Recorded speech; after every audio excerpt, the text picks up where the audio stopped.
Você não tem nem ideia a força que você tem dentro de você. É igual um iceberg.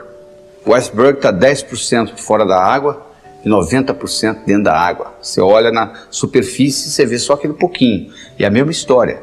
Só que a nossa força está a nível inconsciente. Você conhece a história da mulher que estava dirigindo numa estrada deserta do Texas e a picape dela quebrou? E ela foi consertar a picape e ela colocou um macaco para trocar o pneu que tinha furado também, etc. Na hora que ela estava levantando a picape, o filhinho dela de 4 anos de idade saiu de dentro da cabine, entrou debaixo da picape. E o macaco empenou e o menino ficou preso debaixo da picape. E ela foi lá e levantou, com menos de 50 quilos a mulher, levantou a picape para o menino sair. Agora eu lhe pergunto, de onde que ela tirou essa força? Do inconsciente.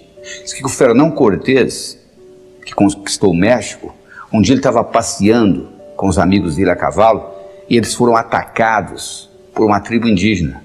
E eles começaram a matar o pessoal, os índios inclusive flecharam o cavalo morreu e o Fernando Cortés saiu correndo e os índios atrás e ele pulou um desfiladeiro.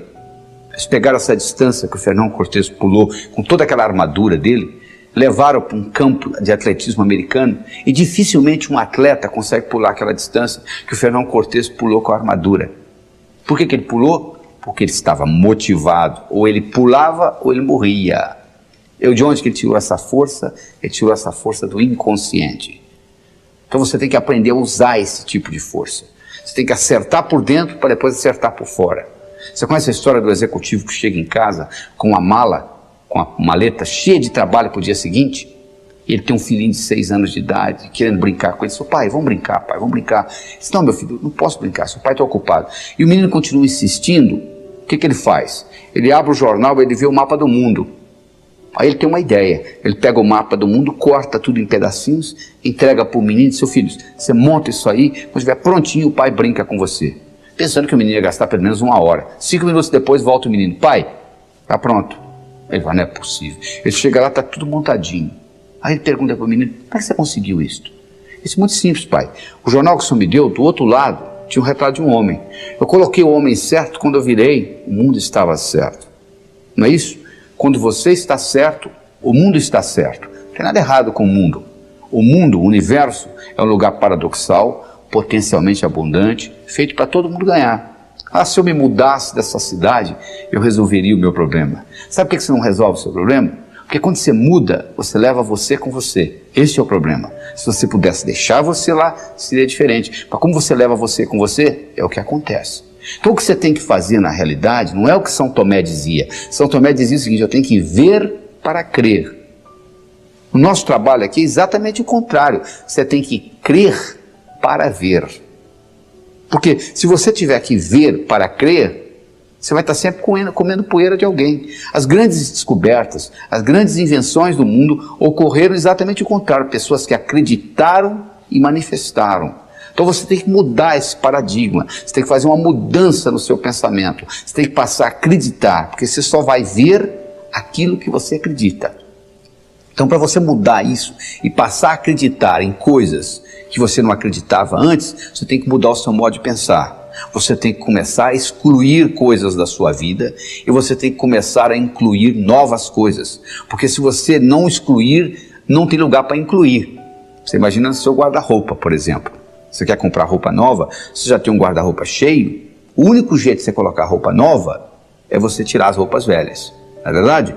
Você conhece a história do sujeito que quer ser mestre e ele vai no mestre Zen e se apresenta como discípulo e ele começa a conversar com o mestre Zen e o mestre pergunta, você quer chá?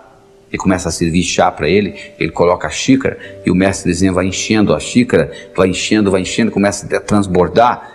E o discípulo não aguenta, seu mestre, será que o senhor não vê que está tornando? Ele falou, exatamente. Será que você não está vendo que a sua mente já está cheia?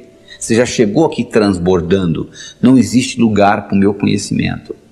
Então, o indivíduo às vezes anda com a mente transbordando de conhecimentos inúteis, que você deve excluir. Você tem que mudar as crenças. Você tem que incorporar coisas novas. Você tem que concentrar nas suas qualidades e não nos seus pontos fracos.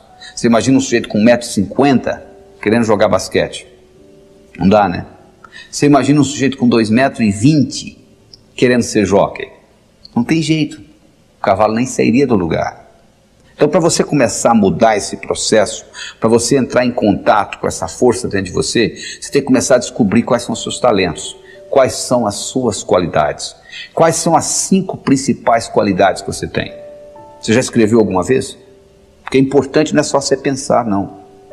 Descobriu-se recentemente que, o que os antigos já sabiam, que se você escrever, codifica de uma forma muito mais forte no seu cérebro. Então eu recomendo que você faça um exercício de casa, faça uma tarefa de escrever as suas 10 qualidades. Você pode escrever qualidades que você já tem e gostaria de aumentar, ou qualidades que você não tem e gostaria de incorporar. Porque à medida que você faz isso, à medida que você entra em contato com essas suas qualidades, o que vai acontecer é que você vai conhecer cada vez mais essa força que existe dentro de você.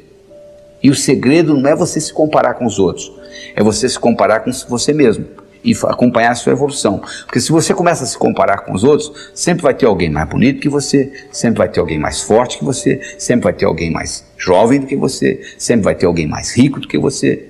Então você vai estar sempre frustrado. Agora, se você compara você com você mesmo e acompanha a sua evolução, isso serve de estímulo para você continuar evoluindo. Então, além das suas qualidades, eu gostaria de saber dos seus hábitos, quais que você quer excluir, quais que você quer manter e quais novos hábitos que você quer incluir na sua vida, na sua tarefa diária. E lembre-se, algo para se tornar hábito tem que ser feito, pensado, manuseado pelo menos 21 vezes. Se você passar fio dental nos seus dentes 21 dias seguidos, eu lhe garanto que você vai passar para sempre. Igual você faz com escovar os dentes.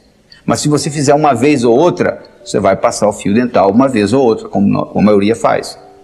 Então você, para criar um hábito, você tem que pôr energia nisso. E depois desse hábito criado, por exemplo, se você criar o hábito crer para ver, ou seja, eu acredito para manifestar, teste isso na sua vida. Crie alguma coisa e procure manifestá-la.